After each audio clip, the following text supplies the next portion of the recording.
Welcome back to Property Report UK, your trusted source for in-depth news, trends, and analysis shaping the British housing market. If you want to stay ahead of the curve, whether you're a homeowner, a landlord, or someone planning that first big move, make sure you're subscribed, because what's happening right now in the UK property market could change everything we thought we knew about owning a home in Britain. Let's get straight into today's update, and trust me, this one's big. A market divided. The UK housing market has officially split in two, and the divide is widening every single month. Up north, property prices are racing ahead. In cities like Manchester, Liverpool, and Newcastle, homes are selling within days, and competition is fierce.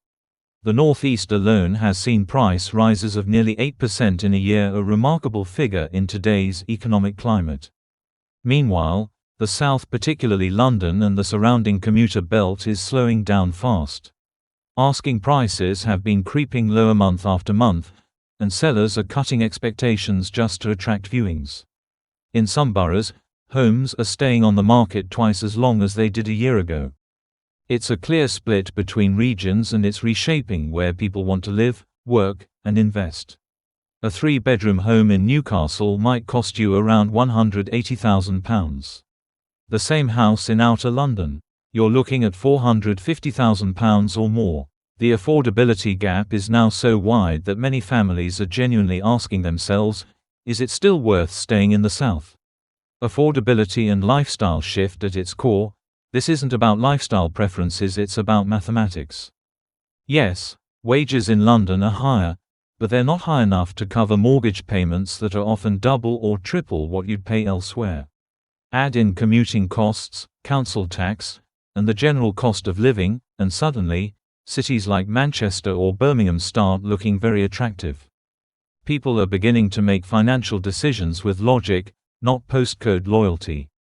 Data shows listings in London have jumped nearly 20% compared to last year, but the number of completed sales has fallen by almost 30%. That's a market in stalemate, and in a stalemate, prices tend to drift one way, down. The mortgage time bomb now. Here's where things get serious. Between now and 2027, around 800,000 homeowners will see their low-rate fixed mortgage deals expire. Many locked in at rates around 2% or 3% back when borrowing was cheap and money was practically free. But when those deals end, they'll face rates of 5% or higher. To put that in perspective, if you borrowed £250,000 at 2%, you'd be paying roughly £1,120 a month. At 5%, that jumps to about £1,460, an extra £340 a month, or over £4,000 a year. For families already squeezed by energy prices, food inflation, and higher taxes, that's a major blow. And if they don't remortgage in time and end up on their lender's variable rate, which can reach 7% or even 8%, that same mortgage could cost £1,750 a month. That's more than £7,000 extra a year, gone straight to interest payments. This wave of expiring fixed deals is what experts are calling a mortgage time bomb, and it's already driving more properties onto the market as owners try to sell before their repayments become unmanageable. The generational divide. What makes this particularly striking is the generational divide. Homeowners over 65 are largely unaffected, most of them own outright, with no mortgage at all. But for younger homeowners, especially those under 45, the story is very different. They hold the bulk of the UK's mortgage debt and are facing the full impact of rising rates. This means the financial pain is being felt most sharply by working-age families and first-time buyers who stretched themselves at the peak of the market in 2021 and 2022. Many are now reaching their financial limits. The landlord exodus. Then there's the landlord exodus, a story that's reshaping the rental market as well. Last year alone, nearly 1 in 5 landlords sold at least one property, while only 8% bought new ones. And surveys suggest that up to 40% of landlords are planning to sell over the next few years. It's not hard to see why. Mortgage costs for landlords have doubled, regulations are tightening, and new rules like the Renters Reform Bill, which scraps no-fault evictions are making the private rental sector more complex than ever. Add to that the upcoming removal of tax perks for holiday lets in 2025, and many landlords are deciding it's simply not worth the hassle. As a result, hundreds of rental homes are hitting the market, often being sold to first-time buyers, which permanently removes them from the rental supply.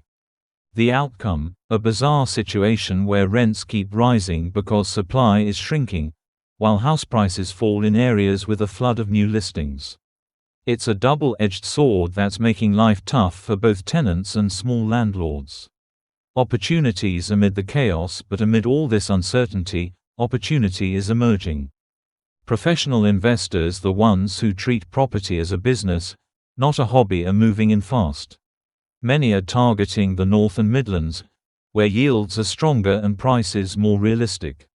You can still find two-bedroom flats in Liverpool for around £120,000, renting for £800 a month. That's a healthy 8% yield compared to barely 3% or 4% in the south. Even some first-time buyers are quietly benefiting. With transactions down 28%, there's less competition, meaning more negotiating power. Sellers are accepting offers below asking price, something we hadn't seen since before the pandemic boom. If you've got a solid deposit and stable income, this could be one of the best windows in years to secure a good deal, provided you buy smart and avoid overpaying for flashy new builds or inflated developer incentives. What the experts say. So, where does this all lead? Forecasts suggest modest growth overall in 2025, around 1% nationwide, but stronger performance in the North and Midlands. Property consultancy Savills expects a total price rise of roughly 24% between 2025 and 2029, driven by wage growth and gradually easing interest rates. It's not the explosive growth of the past, but it marks a slow return to stability. Still, that recovery won't be equal. London may see around 15–18% over 5 years, while northern cities could experience closer to 30%. The market, in short, is rebalancing. A new era of property ownership. What we're witnessing is more than just a housing correction, it's a structural shift. The easy money era is gone. Property ownership is no longer about buying anything and watching it double in 10 years. The next decade will reward knowledge, patience, and financial discipline. It's also accelerating a generational wealth gap. Older homeowners are sitting comfortably on equity, while younger buyers struggle to break in. Families are increasingly relying on parental help or inheritance just to get started. Unless wages rise faster or the government steps in with new initiatives, that divide will only widen. So, what does it all mean for you? If you're a homeowner, prepare early for your next mortgage renewal. Don't wait for a last-minute shock. If you're a renter thinking of buying, run the numbers carefully and look beyond London. There are still affordable gems out there. And if you're an investor, focus on fundamentals: strong rental demand, realistic yields, and long-term stability. The UK property market isn't crashing, it's reshaping. The winners will be those who adapt early, understand the data, and stay informed. Thanks for watching Property Report UK. If you found this update useful, don't forget to hit like, subscribe, and tap the notification bell so you never miss the latest property insights and market trends. I'm your host, and this has been another edition of Property Report UK, where we bring clarity to the chaos of Britain's housing market. Stay tuned, stay informed, and we'll see you in the next report.